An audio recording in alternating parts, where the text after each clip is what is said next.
RXZ 5 இதை பற்றி நம்ம பேசியே ஆகணும் கைஸ். அண்ட் உங்களோட கமெண்ட்ஸ் கண்டிப்பாக எனக்கு வேணும். நேற்று இந்த வண்டி நம்ம அசூக் ராஜா சேல் போட்டிருந்தோம். அண்ட் நம்மளுமே ப்ரீவியஸாக இதை பற்றி வீடியோ போட்டிருந்தோம். அது நம்ம வாங்க வேண்டியது due to some financial situation அது நம்மளால் வாங்க முடியல. ஸோ கிளைண்ட் டு கிளைண்ட் அந்த வண்டி நம்ம சேல் பண்ணி கொடுத்தாச்சு. அதை நம்ம கோட் பண்ண ப்ரைஸ் பார்த்தீங்க அப்படின்னா 2.9 lakhsக்கு நம்ம கோட் பண்ணி கொடுத்துருந்தோம். அதில் ஒரு கமெண்ட் பார்த்தீங்க அப்படின்னா 2.9 lakhs தானே அப்படிங்கிற மாதிரி சிரிச்சிருந்தாரு. ஆக்சுவலி கைஸ், இந்த ஆர்எக்ஸ் தேடிட்டு இருக்காங்க பார்த்தீங்களா, இந்த விண்டேஜ் மோடில் இருக்காங்க பார்த்தீங்களா, அந்த பீப்புள் எல்லாத்துக்கும் நல்லாவே தெரியும். இன்றைக்கி நீங்கள் கையில் அமௌண்ட் வச்சுருந்தாலும் அந்த வண்டி வாங்க முடியாது. ஏன்னா ஒரிஜினல் 4EU சீரிஸ் அழிஞ்சு போகிற நிலைமைக்கு போயிடுச்சு. கன்வெர்டட் 4 ஸ்பீடையே நம்ம ஹண்டர்ஸ் பார்த்தீங்க அப்படின்னா ஆல்மோஸ்ட் 2.8 lakhs 3 lakhsலாம் கொடுத்து வாங்கிட்டு இருக்கீங்க. தமிழ்நாடு விடுங்க, கேரளா கர்நாடகா பீப்புள் நீங்கள் இந்த வீடியோ வாட்ச் பண்ணிட்டு இருந்தீங்க அப்படின்னா நீங்கள் சொல்லுங்கள் 4EU சீரிஸ் நம்ம ஊரில் என்ன ப்ரைஸிங் போயிட்டு இருக்கு அண்ட் வண்டி இப்போதைக்கு அவைலபிள் இருக்குன்னு நீங்கள் சொல்லுங்கள்.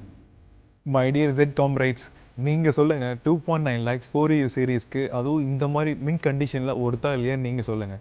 ஏன்னா உங்களுக்கு நல்லாவே தெரியும் இந்த மாதிரி வெஹிக்கிள் கிடைக்குமா கிடைக்காதா அப்படின்னு. ஆல் அரௌண்ட் மொத்தமாகவே பார்த்தீங்க அப்படின்னா எம்மாவோட ப்ரொடக்ஷனை ரொம்ப லிமிட்டடாக ப்ரொடக்ஷன் பண்ணியிருந்தாங்க. அண்ட் தமிழ்நாட்டிலவே மொத்தமாக பார்த்தீங்க அப்படின்னா 600 யூனிட்ஸ் தான் நினைக்கிறேன், எனக்கு எக்ஸாக்டாக தெரியல. பட் 600 to 700 யூனிட்ஸ் தான் நினைக்கிறேன். அண்ட் அதுலேயுமே பார்த்தீங்க அப்படின்னா இன்றைக்கி தமிழ்நாட்டில் 4EU சீரிஸ் சேலுக்கு இருக்கான்னு கேட்டால் எங்கேயுமே கிடையாது. டோட்டலாக அழிஞ்சு போச்சு. 4EU கிடைக்காது. ஸோ அப்படி இருக்க பட்சத்தில் ஒரு 4EU நமக்குன்னு வந்திருக்கு. ஸோ அதை நம்ம சேலுக்கு கொடுத்தோம். அதுவும் நல்ல பெஸ்ட் ப்ரைஸில் பண்ணி கொடுத்துருக்கோம் 2.90. அண்ட் கைஸ், நீங்கள் சொல்லுங்கள் 2.90 வந்து பெஸ்ட் ப்ரைஸா இல்லையா அப்படின்னு.